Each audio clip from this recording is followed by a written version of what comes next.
بس الله بده ايدينا تشتغل. الجوع ما بيعرف بعدين. الكل بصير بيفهم والكل بصير بيفتي من عنده لعنده.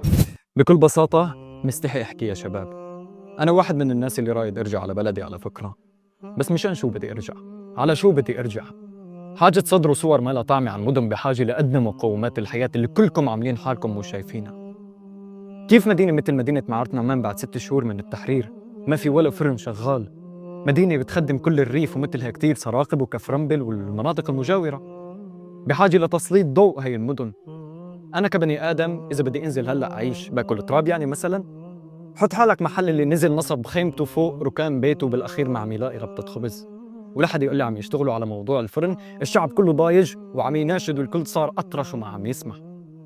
لما يكون الموضوع سياسي الكل بصير بيفهم والكل بصير بيفتي من عنده لعنده. أنا هيك شفت.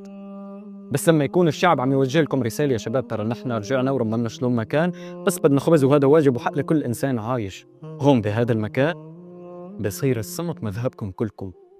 المسؤولين عم يشتغلوا في إيجابيات كتير ما حدا بينكر، بس السلبيات اللي انتو شايفينها خفيفة هي كارثة كبيرة. أنا بدي أسمع جواب. وين المحليات والمساندات الإنسانية؟ التحرير من الجوع مانو متلازم؟ إذا ما تلقيت جواب رح أقولكم بكل صراحة: أرضنا طلعت من تحت الدبابات والشهداء راح دمها هدر. الله يفرجها.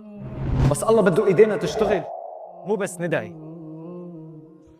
كل شيء عم يتحلى بالصبر وبالوعود وان شاء الله بعدين. الجوع ما بيعرف بعدين.